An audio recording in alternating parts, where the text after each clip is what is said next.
I want to talk about some of the things that are, I don't know if they're myths or they're the truth, so I'm going to throw them out there and see what you guys have to say. Don't eat after 8 p.m., the theory being that if you eat, in the morning, you're going to burn up the calories, but after 8 o'clock, you're sedentary, and it's going to go right to fat. Yeah. Myth. It's about collective calories. So you could eat right before you go to bed, and it's not going to turn to fat. But here's the thing.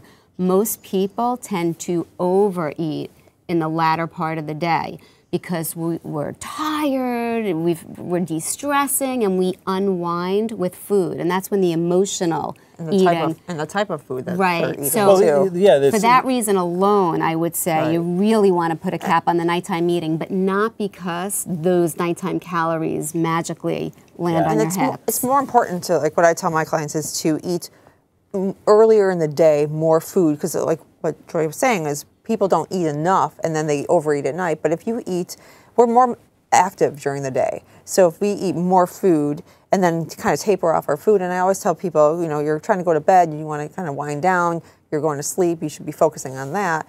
And try not to eat the heavier types of stuff, like, make it more of a protein and a vegetable for dinner, a little bit lighter, versus having a really heavy dinner and a lighter lunch. We kind of reverse that. I think it'd be very helpful keeping a food journal so you can see when you're eating, what are your critical points. A lot of people, as soon as they turn on the television and sit down, it involves eating. It's like, okay, I'm sitting down watching TV, I'm having a snack, I'm having some dessert. And you can identify those critical points where you can make an intervention. But your point about sleep is a really good one, because there is more and more information that a lack of sleep is linked to overweight for all kinds of different reasons. And a big meal right before you go to bed is going to make it difficult to get a good night's sleep. But a lot of dieters, what I'll tell people too, I know you guys don't like the word dieters, but people who are looking to lose weight, in order to prevent them from overeating at dinner, they sometimes need to look forward to something later in the evening when they go to bed. So I think if you plan for a PM snack that's 150 calories or less. If you need something more, just keep it under 200 calories, no matter what it is. You then have it to look forward to so that you know it's there. You could push it off as late as you want. And look what it is. It's less than 200 calories. It's not going to do anything. It could be a low-fat ice cream pop. It could be 4 cups of It's your reward for the day, basically. Exactly. Yeah. And we deserve it. Exactly. God darn it. Well, my nemesis has been wine. Really, because love it. Yeah, I love it. I'll have a glass, and then if I'm sitting watching, God forbid, The Bachelor or whatever, and I think, well, I'm going to have a glass, I lose, self-control. I go, oh, I think I will get something to eat, and inevitably, you're right. You eat. You almost eat another full meal sometimes. It's scary. You're making a sandwich, and you've already had your dinner. Right. And wine will do that. Yeah, but the wine is so delicious. So I think what you need to tell yourself before you get into the wine is, this is going to happen. I'm going to get a little loosey-goosey. I'm going to be strong. It's not an option. Or you plan that one thing that you're going to have. Exactly. Good luck with that. I don't want to take away your wine. No. Because I'm not taking away my wine. I think part of that preparing is preparing your house so that you've got healthy choices within your house. Right. And that's one of the first things. Get rid of the bad stuff. Get rid of the bad stuff. And start finished foods. Be careful of these open-ended bags. Right, exactly. Know what you're going to have. Put it on a plate. Own it. Put the plate in the dishwasher. Okay.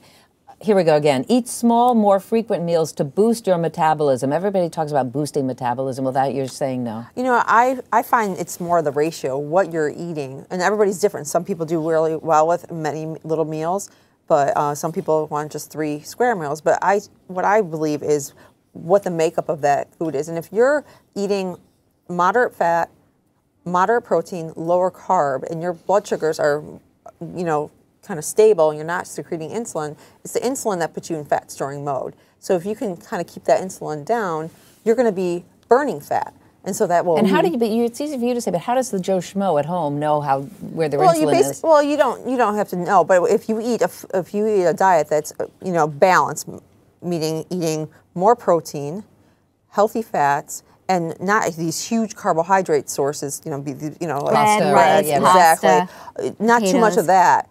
your blood sugars will be lower that way. See, what happens with a lot of the time the 6 mini meals is that the mini meals grow Yes. because you never quite feel satisfied. Right. And You're then what grazing. happens is you're taking in way more calories than you had bargained for. So I'm a bigger advocate of the 3 square meals because I think we have hearty appetites. And when you eat a breakfast, a lunch, a dinner, and you put your calories over 3 meals versus the 6, you feel more satisfied and you're less preoccupied about food because with the 6 mini meals, you're eating all day So long. all that theory just about grazing. grazing, you don't buy Well, anymore. yeah, I mean, Snacks are great. Yeah, for some people, 6 small meals over the course of the day is a much better way to go.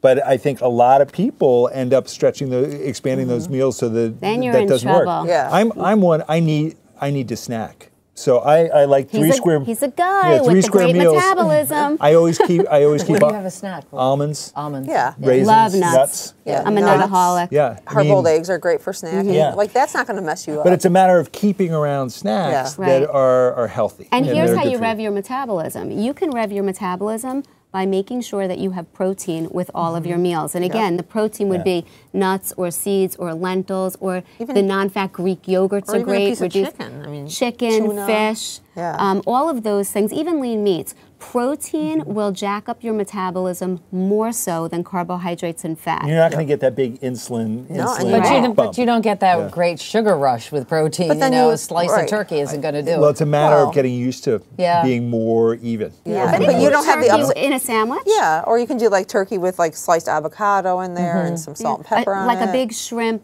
broccoli stir fry. Yeah. That would be a great way to go. And you know what else revs your metabolism a little bit? 2 other things. One is hot sauce.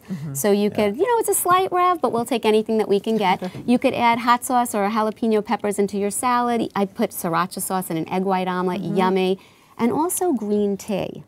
So again, just to put it into perspective, it's not a whole lot of a boost, but it is a little bit. So people should be drinking more green tea, also because it's got the great antioxidants in it. And whenever you could spice up your food, that's a good way to go as well. Before we introduce our next guest, supplements and diet pills. No. No to both? From my perspective, no to both. Yeah, I mean, there are certain people who need to take vitamins for various reasons. Women who are pregnant or looking to get pregnant, young children who are breastfeeding, certain medical conditions. But People who are anemic or have exactly. osteoporosis. But apart from that, no, I personally don't take anything and don't recommend it. I really don't. I think that people have grown to equate taking a bottle of stuff and a bunch of pills with good health and nutrition, when in fact you should be getting those vitamins and nutrients from real food. I'm a big real food believer. Real food first, and then and then you look to see if there's are there anything that they deficits. need. Exactly. Yeah. Right. Real food first, for sure. But I think that there are instances where some of these supplements are interesting, but that would be on a real one-to-one basis. My general answer would be food first, and supplements are just that. They're supplements if, in fact, you have a nutritional gap Like a vitamin D or a medical issue. Exactly. So walk past that part of the aisle. Right. And diet pills? No. Never. No. You know what?